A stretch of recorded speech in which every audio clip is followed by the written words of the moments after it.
मनोज जरांगेंचा मराठ्यांचा जत्था हळूहळू मुंबईच्या दिशेने कूच करतोय, तर काही मराठा बांधव हे आधीच नवी मुंबईत दाखल झालेत। नवी मुंबईतील एपीएमसी मार्केटमध्ये मराठा आंदोलकांची खाण्यापिण्याची राहण्याची सोय करण्यात आली आहे। एपीएमसी मार्केटमध्ये दाखल झालेल्या मराठा आंदोलकांसोबत विनायक पाटीलने साधलेला संवाद पाहूया।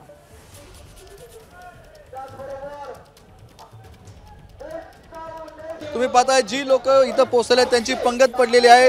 जेवणावेळी सुरू झालेली आहे, संध्याकाळची वेळ आहे आणि या ठिकाणी मोठ्या संख्येने आलेला मराठा समाजाची सोय नवी मुंबईमध्ये नवी मुंबईतल्या मराठा लोकांनी केलेली आहे। आम्ही इंदापूरहून आलोय। जेवणाची सोय एखादी आई ज्या पद्धतीने आपल्या लेकराला भरवते त्या पद्धतीने या ठिकाणल्या वाशीमधल्या बांधवांनी आम्हाला अन्नदान केलंय, भरवलंय।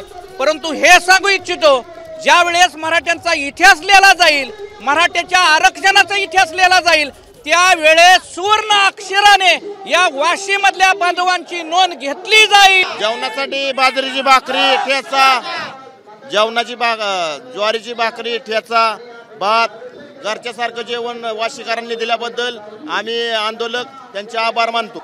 प्रत्येक घरोघरून पैसे केले, गोळा करून आम्ही आलो परभणीहून।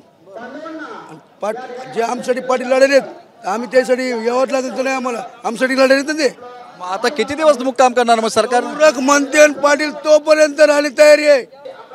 पाटील जर म्हणले तुम्हाला 2 महिने राहता येईल, 3 महिने राहता येईल, जोपर्यंत म्हणतील तोपर्यंत साठा आम्ही आमच्या गाडीमध्ये आणि आमच्या गावकऱ्यांच्या समजा जे आमचा मराठा समाज आहे गावामध्ये त्यांच्या सहकार्याने आम्ही इथे आलेलो आहोत।